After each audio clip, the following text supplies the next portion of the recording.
Sakedap deui bersih dipidangkeun carita dongeng Sunda nu dirope aku Kang Dayaditya Incu Ki Sunda. Wilujeng wayah kieu wae wilujeng ngadangukeun. Marangga atuh baraya ka parayun sadayana.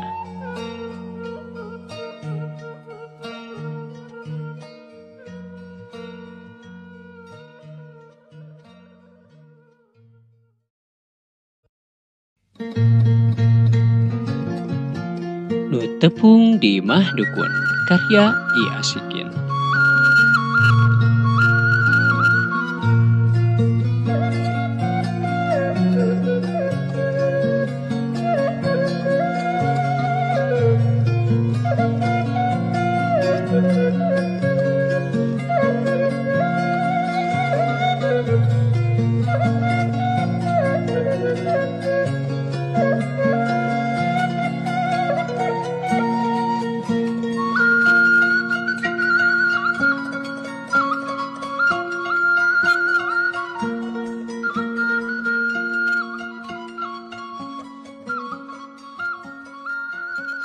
Sabada ngararaas di walungan Cisungkan, lempang teh naik deui nanjak di tanjakan baeud. Rada jag-jag kuring teh ari tos meuntas walungan mah. Ari suku nu ti tadi geus digugusur dina jalan koral teh anu gariha jeung loba barangkal teh ari tos kacayan mah rada teu pareurih teuing karasana. Lumayan kuring lempang teh turun unggah aya kana 7 kilo mah. Ari batina tiban nganahna bae. Kukuring dirarasakeun sambari harita teh ngurutan dampah suku jeung bitis. Malahan mah kukuring teh dikompres ku cai lebu anu rada hanet. Tapi ari hate ngan galecok bangun uleh ku heran, ngaheran-herankeun kaki sobat kuring nu baheula. Nah, ayeuna mah manehna teh bet jadi dukun sagala. Nya henteu loba catur deui atuh harita kukuring ditanyakeun ka manehna. Nya pas manehna ditanya kukuring teh, manehna oge ngajawab seperti kieu. Ah, teu kudu heran euy. Dewek mah ngadukun soteh ngamapatkeun situasi we. Pokna bari ngasongkeun lahang dadakan ka kuring. Uyup geratah, bir cap kawung, seger geura wayah kieu mah. Lahang tina panci harita dicicikeun kana gelas. Nya regot teh kukuring diinum, beak kana 2 gelas mah. Atuh eureuleu we kuring teu teurab. Nikmat pisan karasana. Lain eta Kang maksudna ngamapatkeun situasi kumaha ieu teh? Kuring nanya deui ka manehna. Menika ku belot si laing mah euy. Kawas lain orang kota bae. Ayeuna teh pan zaman edan, loba nu marabok, mabok kakawasaan, mabok kauntungan, geura tenjo we ku si laing. Ari geus kitu kumaha? Pan urang oge sah henteuna kudu milu untung. Pan ayeuna mah usum pamerataan lain. Tah ku carana kieu teh, ku jalan ngadukun teh berkah hirup kuring ayeuna mah kakeceretan ku rezeki tinu baleunghar teh. Ari kuring harita teh dibere jawaban seperti kitu kur bisa ngahulang bae. Can ngarti kana maksud ki sobat teh. Lain euy. Teu nyangka saeutik-eutik acan kuring mah yen poe ieu rek anjangan ku si laing. Rek we atuh pikir dewek geura mumbara di dieu geus puluhan tahun henteu mah. Karek ayeuna pan si laing ngelol ka dieu teh. Nya Kang, rumasa tina kitu mah kuring teh karek ka dieu. Tapi lain teu hayang pan panggih jeung Akang teh. Ngan nya kitu teh we geuninganan ari hirup mah teu boleh rea ku pangabutuh. Malahan mah Kang ayeuna oge ka dieu teh kuring mah sanyana rek minta tulung ka Akang. Percaya da kuring oge euy. Biasana nu datang ka dieu mah jelema anu aya pangabutuh nu teu bisa diakalan ku jelema pinter. Malahan masa temanna basa si laing bepuntenan teh sangkan dewek mah maneh teh awewe anu kungsi 2 kali datang ka dieu euy. Tapi teu nyangka geuning si laing nu datang. Kitu pokna manehna ngomong ka kuring. Ari ngomong kitu teh manehna sambari ngusiwel ngaluarkeun buku tina sakuna anu dibungkus ku plastik leutik. Tah geura euy, ilikan ieu teh ngaran-ngaran jelema. Anu sakabeh datang ka dieu ku kuring ditulis ti mimiti ngaran, alamat, tanggal ka dieu jeung tanggal iraha manehna kudu balik deui ka dieu. Kitu ceuk manehna deui ka kuring. Ari kasakitna teh naon ieu teh Kang jelema teh? Rupa-rupa ari kasakit jeung tujuanna mah. ngan lolobana jelema nu kadarieu teh manehna teh cenah harayang naek pangkat, hayang dipikasi dunungan atawa manehna teh hayang dibabarikeun jodoh. Kitu pokna cek manehna deui ka kuring. Malum tuh da euy, jelema nu teu normal jiwana mah kahirupana ge kalah kalang kabut. Tapi da sok calager meureun nya. Ah nyaho teuing cager jeung henteu mah. Ari kuring mah seja ikhtiar we. Tapi da ku kituna mah pasien teh beuki dieu teh beuki loba wae nambahan ka kuring. Beureunan sing horeng pabeja-beja jiga nama. Ngadenge jawaban seperti kitu, nya manehna jeung kuring oge seri leutik ngabanungan para polahna jelema. Geuning teh sidik mah nya Kang paciwit-ciwit lutung, tos nyiwit teh diciwit deui. Nya kadituna mah tos nipu teh ditipu deui meureun nya ari kitu mah. Ah teuing atuh hari kitu mah, ceuk manehna deui ka kuring. Ari si laing euy rek naon datang ka kuring?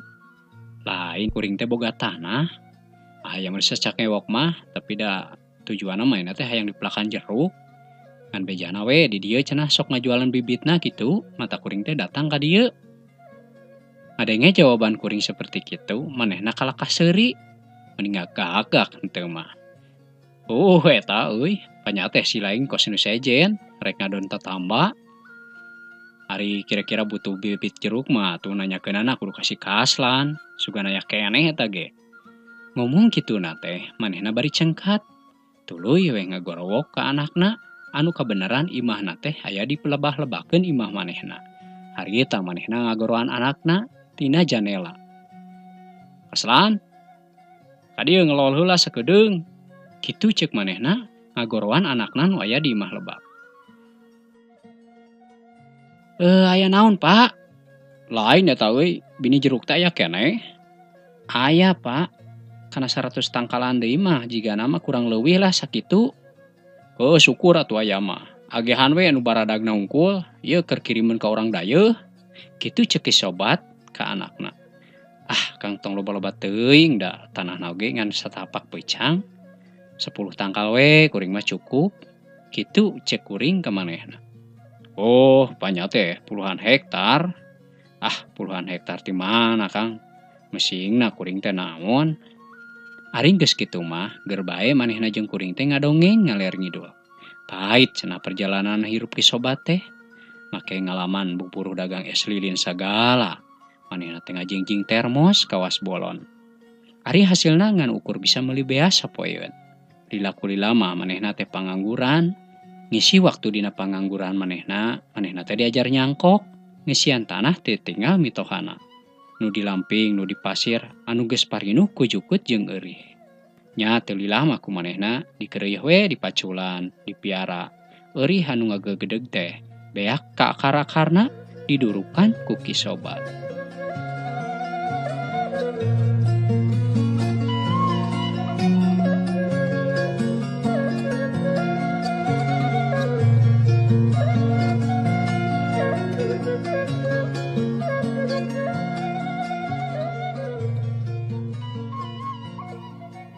Sanggeus tanah teh tinggal mitoha teh kumanehna kagarap, tuluy kumanehna teh diajaran dipelakan ku jeruk. Dina jero sataun leuwih teh geus ngahasilkeun, kulantaran hirup ki sobat teh kekereuheut. Atuh ayeuna mah manehna ge geus boga kebon jeruk sorangan, jeung kacidalegana deui sakitu mah keur ukuran kebon jeruk teh. Aya kana 2 hektar mah. Ari geus net-netan kitu mah, geur bae manehna teh pada ngomongkeun yen ki sobat teh sabenerna mah hirup bisa maju teh alatan manehna sok tatamba ka dukun, daek tatanya kanu aruninga kitu basana mah. Teu kapalang manehna teh disangka munjung sagala cenah ka gunung. Ari ngadenge babasaan seperti kitu mah ki sobat terambil pusing, nya manehna mah kalah ngahajekeun bae. Malahan mah manehna sorangan ayeuna nu jadi dukun. Kapalang disangka goreng cenah. Ceuk manehna ka kuring.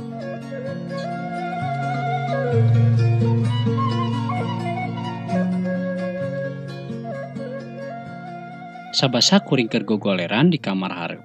Harita teh kuring ngararasakeun kacape. Jol kadenge di luar aya sora awewe anu pupuntenan ka imah ki sobat. Sumuhun mah ngalingih Neng, diantos-antos ti tadi malahan aku bapa teh. Kitu pokna ki sobat kata tamu. Aduh, hapunten pisan Bapak. Nu mawi atuh da mobilna mogok. dugi ka pamegatan teh ningan sabar kali riren. Dupi embina ka mana nya? Semah nanya ka Kisobat. Wah biasa, embina mah di dapur we. Komoe na madukakeun ngadamel naon? Dupi kitu mah panginten bade permios heula bade bade masihan oleh-oleh sakedik. Kitu pokna sembari manehna terengku sopan leumpang muru ka dapur. Bangun geus apal pisan kana eta tempat teh. Ari Kisobat harita asup ka kamar anu deukeut jeung kamar nu dicicingan ku kuring. Teu lila harita teh kadenge Semah jeung pribumi ngararomong di kamar paragi ritualna kidukun meureunnan. Kumaha ayeuna teh tuang raka teh Yi? Numawi nyata Pak, bet kitu wae geuninganan. Nya seueur we nu sirik panginten, malahan mah dibarengan ku fitnah sagala ayeuna teh. Teu kaupaya nu maju geuninganan bangsa urang mah. Ayeuna teh bade dialihkeun nyepeng bagian anu garing pisan. Ke. Maksud si Nyai teh garing kumaha? Sumuhun garing maksad teh teu cikruh sapertos dipayun geuninganan. Kutan nganggo aya istilah garing sagala aya namanya usaha teh. Sumuhun Pak, panti payun mah pun lanceuk teh kalarasan dipercanten nyaeta nyepeng bagian patempatan pagawe. Ari ayeuna geura keur dipercanten bagian arsip. Pan ngagajelok lagi sanes lumayan. Ari kidukun manehna unggut-unggutan harita teh. Tandana ngarti meureun kana maksud anu diobrolkeun ku awewe ngora teh.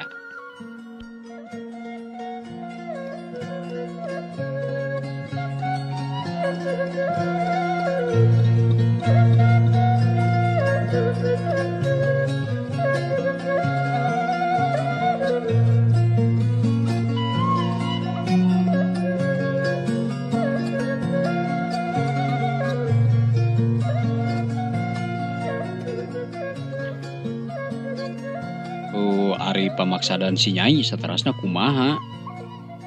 Nya sadaya-daya kumaha saena we? Kumaha saena kumaha ieu teh? Nya upami diibaratkeun mah pan pun lanceuk teh. Teu benten tinu nuju ti teuleum dina sagara wiwirang teu mah. Harta sareng kakayaan oge pan ayeuna teh nuju aya dina pamariosan tinu pihak berwajib. Ari abi salaku pamajikanana moal cicingeun poe salaki kitu mah. Komo deui nempo kaayaan salaki dina danget ayeuna. Henteu mah manehna teh keur kekerebekan bari jeung kokojayan. Pokna eta awewe ngora teh bari dumareda.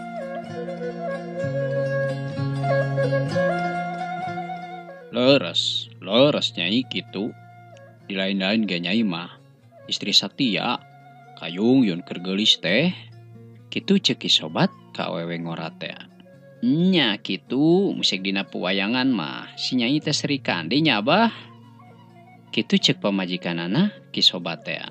Milunim rug manehna ge da harita kadenge pisan jelas ngobrolna. Pan bareto mana pan si Neng ka dieu teh minta tulung dumeh tuang rakana palai dialihkeun kana bagian nu seueur penghasilan cenah. Arena gerang geus laksana, malahan mah geus beunghar ka tempona oge. Tuang rakana kalak nyelewer, kagungan nu anom. Tapi sok sanajan kitu polahna eta tuang raka teh geuninganan si Nyai mah tetep bela jeung satia. Kumaha deui ayeuna tuang raka teh keur kalebuh. Neng kene anu repot jeung nu rek bebela teh. Kitu pokna ceuk Kisobat ka tamuna. Ari tina bilik nu melenge katara Semah teh nyusutan Cipanon ku saputanganna. Sembari manehna teh nuluykeun caritaanana. Nuhun Abah, menika santeuna manehna teh nyolok mata pisan duda. Harita mah manehna teh kawinna teh jeung pagawe bawahanana anu memang jeung abdi oge parantos wawuh eta awewe teh. Kitu anu kadenge ku kuring.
Duka di kumaha dipiarana eta Nyi Semah teh sapeting harita.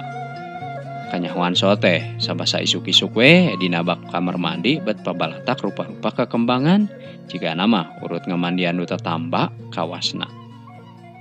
Sabasa isuk-isuk sabat kuring keur jongjon moyan dina bangku pipir imah ki sobat. Katara ti lebak teh aya awewe duaan. Nu saurang ditiung ku anduk. Sabasa ngaliwat ka lebah kuring teh eta duanana eureun heula. Sing horeng Nyi Semah teh tas ngarala jeruk jeung pamajikan ki sobat teh. Nu lobana saayakan mentung, manira ruhruy katempona eta jeruk teh. Ujang bade, si Ibi nawaran ka kuring. Sumuhun bade Bi. Pangmisahkeun we abdi mah biasa sakadik mah keur bakal di jalan ke. Kitu ceuk kuring nembal pamajikan ki sobat teh. Nya atuh ujang keun bae, ke ku Ibi urang pisahkeun tembalna. Terus teu lila ti harita, manehna teh jol ngenalkeun Nyi Semah teh. Pokna teh kieu cenah. Wilujeng ngenalkeun Den, ieu teh namina teh Pun Mimi. Nyata Gerhana Den Bakar padamel ti kantor pusat. Ari ngadenge yen eta awewe pamajikan Den Bakar di kantor pusat teh, kuring nanya. Sumuhun wilujeng tepang. Sanes ieu teh nu bumina teh di Jalan Pameresan teh nya nomor 13. Sumuhun. Nah, geuning uninga.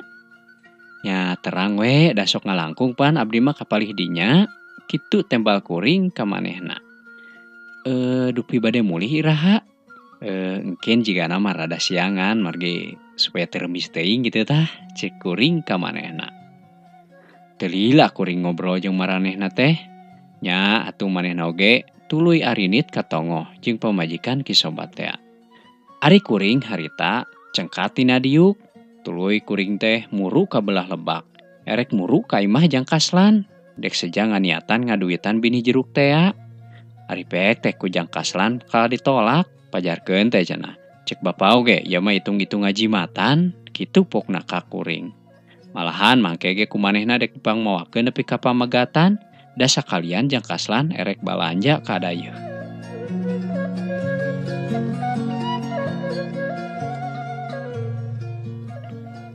Sakira wanci jam 8 isuk-isuk. Sanggeus sarapan kuringnya pambitan. Nu tadina mah rencana terek balik nyorangan. Tapi bet jadi duaan geuning. Da kusabab Neng Mimi oge ngilu balik. Nurut ludeung cenah. Ujang kadenya ieu mi HP. Cek pamajikan ki sobat ka kuring. Sambari manehna teh seri.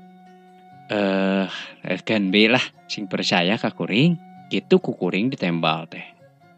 Ari di jalan, mimiti mah pabetem-betem kuring jeung manehna teh. Nu kadenge ngansor sapatu we dina jalan koral anu garihal.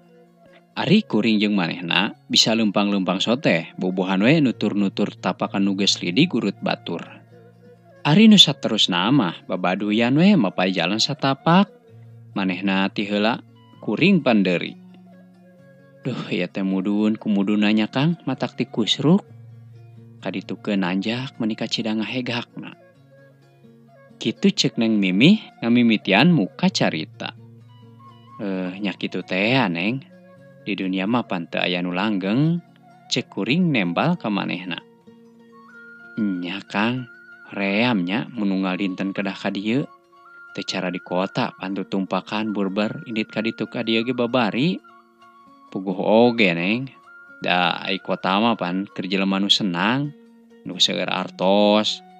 Ari keur pasisian model kieu mah keur jelema nu jiwana parantos tentrem, teu galider ku titinggalan, ku dadanguan, anu sok ngarobeda, ceuk kuring ka manehna. Dupi bapa teh teu damang naon, manehna nyebut bapa ka kuring. Berekah teu kunanaon abdi mah. Geuning ngresakeun kaki dukun. Muhun, ngan abdi mah da sanes tetamba. Ngan ieu we butuh ku binih jeruk. Manawi teh manawi kumaha? Nya manawi teh sapertos abdi kitu tembalna. Teu hayang tatalepak kuring teh da peuting ge sabenerna mah geus ngadenge. Ari sasingkatna ieu carita, harita teh beak tanjakan baeud. Atuh pudunan oge geus katempo, malahan mah eta wahangan Cisungkan teh geus nemres katempo ku kuring.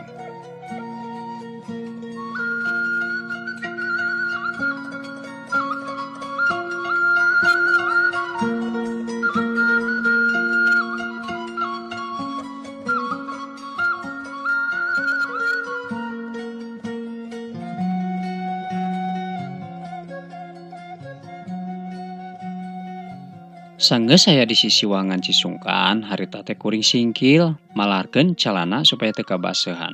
Ari manehna mah cukup kunyingsatkeun rokna bae, digilingkeun kana luhureun tuurna. Dicekelana teh ku leungeun kencana. Ari leungeun katuhuna mah dipake nyekelan kantong ku manehna teh. Ari wahangan Cisungkan teh di sisi mah ngan ukur nengahan bitis, nya ari geus ka tengahna mah ukur tiban semet tuur. Cai satoro jolna ti leuweung teh atuh. Ngagencelang kacida cenemrang herang. Eta wahangan teh katempona menika dasarna pisan. Tingko lebat beunteur jeung parai, kagamahan ku kuring jeung manehna nu keur meuntas. Nyorang wahangan Cisungkan paduduan, teu aya jalma nu ngaliwat.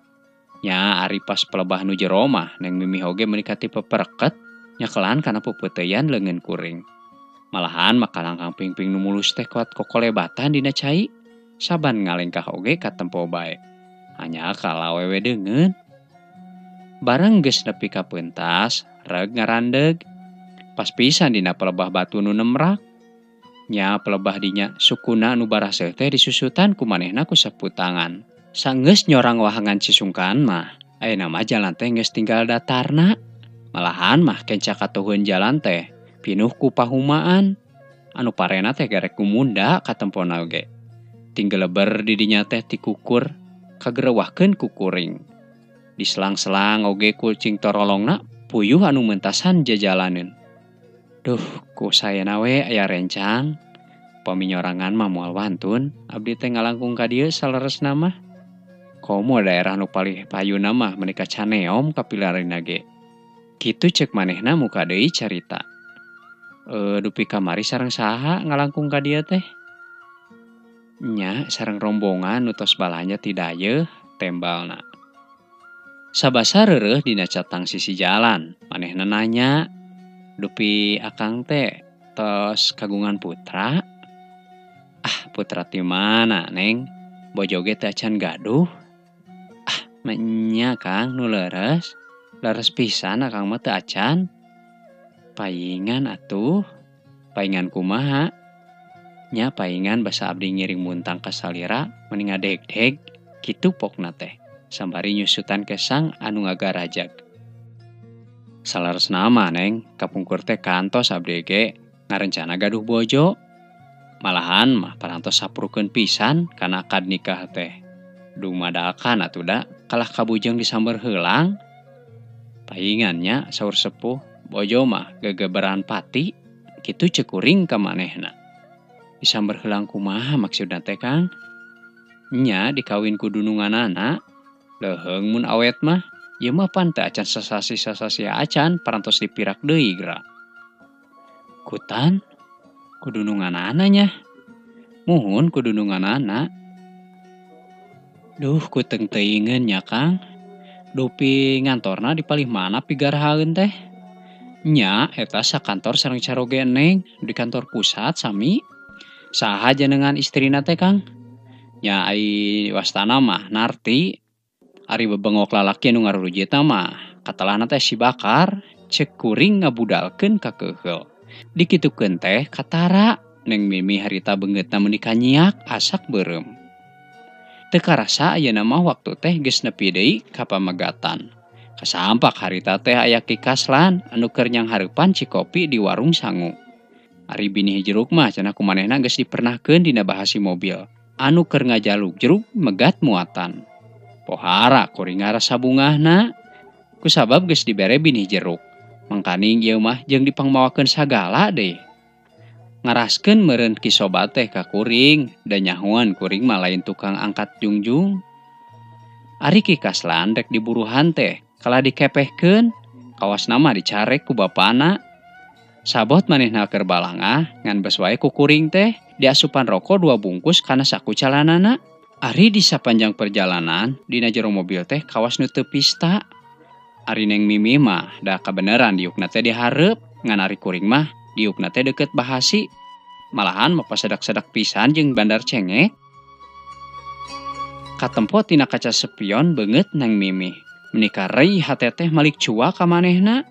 Kusabab nganaha-naha boga salaki nu ngabuaya make hayoh bae ditetamakeun ka Kidukun. Padahal mah atuh antepkeun bae we boga salaki kitu mah cenah jadi pangisi bui kitu kahayang teh. Cak garapan carita pondok anu judulna Nu Tepung di Imah Dukun karya I Asikin teh parantos rengse. Hatur nuhun pisan ka baraya Incuki Sunda di mana wae ayana, mudah-mudahan sadayana sing aya dina Ginanjar kawilujengan. Panginten dicekapkeun sakitu wae, sim kuring pun Daya Aditya pamit tur undur diri, wabillahi taufik wal hidayah. Wassalamualaikum warahmatullahi wabarakatuh. Hatur nuhun. Permios.